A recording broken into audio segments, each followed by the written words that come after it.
దేవునికి స్తోత్రం కలుగును గాక. ఈరోజు దేవుని వాగ్దానం అనే శుభ కార్యక్రమమునకు మిమ్మల్నందరినీ కూడా ప్రేమపూర్వకంగా ఆహ్వానిస్తా ఉన్నాము. నేటి లేఖన భాగము ద్వితీయోపదేశ కాండము 11వ అధ్యాయము 25వ వచనము.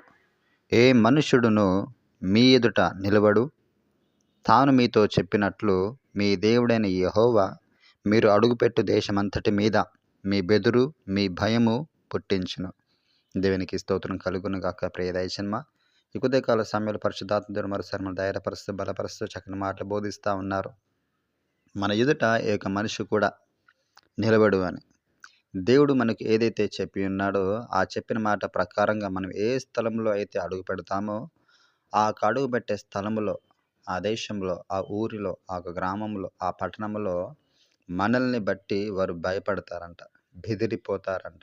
దేన్ని బట్టి ఇదంతా జరుగుతుందంటే దేవుని యందు మనం భయము భక్తి కలిగి జీవిస్తూ ఆయన ఆజ్ఞల ప్రకారంగా, ఆయన మాటల ప్రకారంగా మనం ప్రతి అడుగు వేస్తూ ముందుకు సాగుతూ ఉన్నప్పుడు దేవుడు యొక్క బెదురును, వణుకును, భయమును ఏ దేశంలో మనం అడుగు పెట్టబోతున్నామో ఆ దేశ ప్రజలకు తెలియజేస్తూ ఉంటాడు. ఈరోజు ఏమి ఉన్నా లేకపోయినా కూడా చాలని జీతం చేత కష్టం చేస్తూ ప్రయాసం పడుతూ ఉన్న దాంట్లో సమృద్ధి కలిగి జీవించుకుంటూ నమ్మకంగా యథార్థంగా జీవిస్తున్న నీవు ట్రాన్స్ఫర్ విషయంలో కావచ్చు, పక్క ఊరి పని విషయంలోనే కావచ్చు, కుటుంబ పోషణ కొరకు ఇంకెక్కడికైనా వలస వెళ్ళినా, ఇంకే స్థితిగతులు మనం ఉన్నా కూడా నువ్వు దేవుని భయము భక్తి కలిగిస్తే జీవిస్తే చాలది.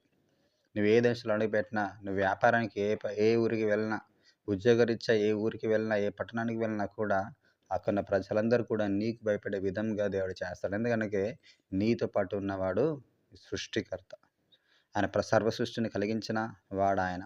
యెహోషువకు, మోషేకు ఆయన తోడుగా ఉన్నప్పుడు దేవుడు వారి ద్వారా జరుగుతున్న భీకరమైన కార్యములు విన్నటువంటి చుట్టుపక్కల దేశాలన్నీ కూడా భయము కలిగి, వణుకు కలిగి ముందుగానే వారితో కలిసి సంధి చేసుకోవడానికి మారు వేషాల్లో రావడం జరిగింది. దేవునికి స్తోత్రం కలుగును గాక. ప్రియ దైవజనమా, ఇప్పటివరకు నీ జీవితంలో ఏ అద్భుతం చూడలేదేమో, ఏ ఆశీర్వాదం చూడలేదేమో, ఇంకా నువ్వు వేచి చూస్తున్నావేమో, కానీ ప్రభు ఈరోజు నీతో మాట్లాడుతాను. ఒక గొప్ప కార్యం ఇట్లా జరిగించడానికి ఏ మనుషుడు కూడా నీ ఎదురు నిలవలేకుండా ప్రతి వారు కూడా అధికారులు కావచ్చు, నాయకులు కావచ్చు, నీకు భయపడే విధంగా ప్రభు నీకు జీవితాన్ని మార్చబోతాను. అలనాడు యెహోషువకు, అలనాడు మోషేకు తోడైన దేవుడు ఇదిగో నీకు కూడా తోడై ఉండి నడిపిస్తానని ఈ మాటలు ఈరోజు యొక్క సేవకం ద్వారా దేవుడు నీతో మాట్లాడుతూ ఉన్నాడు. ఈ మాటలను బట్టి హృదయంలో ధైర్యపరచుకొని బలపరుచుకొని ఇప్పటి వరకు కొన్ని సందర్భాలలో మనం వెన్ను తిరిగి ఇంకా మనకు ఆశీర్వాదం ఆలస్యం అవుతుంది కదా, దీవెన ఆలస్యం అవుతుంది కదా అని ఒకవేళ తప్పినట్లయితే ప్రభు దాని కింద అసలు ఇంకో మాట సెలవిస్తాను. నేడు నీ ముందు దీవెనయు శాపమును పెట్టి ఉన్నాను. నా మాట విని మీరు దీవింపబడతారో, మాట వినకుండా లోకం వైపు తిరిగి శాపగ్రస్తులు అవుతారో అది మీ ఇష్టమని కిందికి వదిలేయడం జరిగింది. అయితే ప్రియ దైవజనమా, మన శాపంలో ఉండాలంటే మనకి ఇష్టానుసారంగా మనం జీవించాలి. లేదు నేను దీవెనకరంగా జీవించాలి, దీనికి కృప నాకు కావాలి అంటే నిశ్చయముగా ఖచ్చితంగా కూడా ఆయన మాటల ప్రకారం జీవిస్తే నిశ్చయంగా ఆయన మనకు తోడుగా ఉండి ప్రతి విషయంలో మనకు విజయమును అనుగ్రహించి నడిపిస్తాడు. దీని మాట మన హృదయంలో కనిపించేయను గాక. ప్రార్థన చేద్దాం. స్తోత్రము తండ్రి, పరిశుద్ధుడు నీకు వందములయ్యా. ఈ కొద్దికాల సమయంలో సూటిగా స్పష్టంగా మాతో మాట్లాడు ప్రభువా. అవునయ్యా, నీ మాట విని దాని ప్రకారమే జీవిస్తేనే మాకు దీవెనయ్యా. అప్పుడే మాకు విజయం ఉంది, ఆశీర్వాదం ఉంది, అభివృద్ధి ఉంది.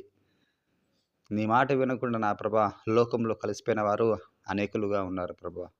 చరిత్ర కాలంలో వాళ్ళు కలిసిపోయారు, కానీ ప్రభా ఎవరైతే నా ప్రభువా నీ వాక్యానుసారంగా బ్రతికి జీవించారో ప్రభా వారు మాత్రం చరిత్రలో నిలిచారు ప్రభా. వారి పట్ల ఎన్నో గొప్ప గొప్ప భీకరమైన కార్యం జరిగించారు ప్రభా. వారి గురించి ప్రభా నేటి కూడా మేము తలంచుతున్నాం ప్రభా.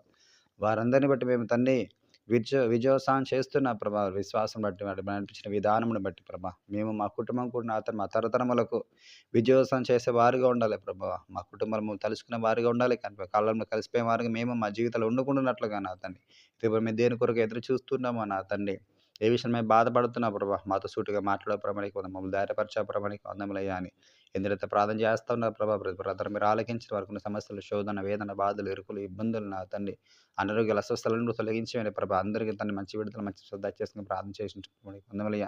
నీ కృప చూపని నడిపించారు. గడిచిన దిన ప్రభా తన స్థలముకు మీరు బాగు చేసినందుకే వందనలు చేస్తున్నారు ప్రభా. ఇంకొక మాత్రం దీవించని, ఆశ్రయించిన వృద్ధులను నడిపించిన ప్రభా, నీ పరిచయ కొరకు ఇంకొక బలంగా నిలబెట్టి వాడుకోవాల్సిందిగా ప్రార్థన చేస్తారు. ఆ కుమార్తె ప్రభా ఏక స్థలంలో అడుగు పెడుతుంది నా ప్రభా, ఏ మనుషుడు కూడా నిలబడకూడదు నా ప్రభా.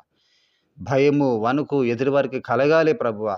నీ కుమార్తెకు నువ్వు తోడుగా నీడుగా ఉండవలసిందిగా ప్రార్థన చేయించిన ప్రభు, నీకు వందములయ్యా. నీకే వందనం తెలియజేసిన తను. యెహోషువ వారు ముందుకు పోయినప్పుడు భయపడ్డారు ప్రభు, వణికి కలిగి తల్లి సంధి చేసుకున్నారు ప్రభు. మోషే ముందుకు వెళ్ళినప్పుడు నా తండ్రి సంధి చేసుకున్నారు ప్రభు. అబ్రహాం ముందుకు వెళ్ళినప్పుడు తను సంధి చేసుకున్నారు ప్రభు. నీ కుమార్తె ఎదురు నిలబడుకున్నట్లుగా నా తండ్రి భయమును, భీతిని, వణుకును కలిగింపజేయవలసిందిగా ప్రార్థన చేసిన ప్రభు, నీ ఆజ్ఞలను అనుసరించి వాక్య ప్రకారం నడుచుండగా నా తండ్రి ఇంకొక మీరు బ్లెస్ చేసి మహిమరే పొందవలసిందిగా వాళ్ళ కుటుంబాలు అందరూ కూడా బ్లెస్ చేయాలి తండ్రి. ఈ ఇయర్లో ప్రభావ ఇక మంత్లో ప్రవేశంతో ప్రతి ప్రార్థన ఘనంగా జరిగించండి. కావాల్సిన ప్రతి ఈవీని కూడా మీరు సిద్ధపరిచి అన్ని చోట్ల ప్రార్థనలు ఘనంగా జరిగించేటకు ఎక్కడ ఆటంకం లేకున్నట్లుగా దాన్ని ఆర్థికంగా, ఆరోగ్యంగా నా ప్రభుత్వాన్ని ప్రతి కోణంలో ప్రభావ మమ్మల్ని బ్లెస్ చేయాల్సిందిగా ప్రార్థన చేస్తూ సర్వశక్తుడైనటువంటి యేసుక్రీస్తు వారి పేరట అడిగి వేడుకుంటున్నాము పరమ తండ్రి. Amen, amen, amen. God bless you. దేవుని అందరూ దీవించి ఆశీర్వదించును గాక.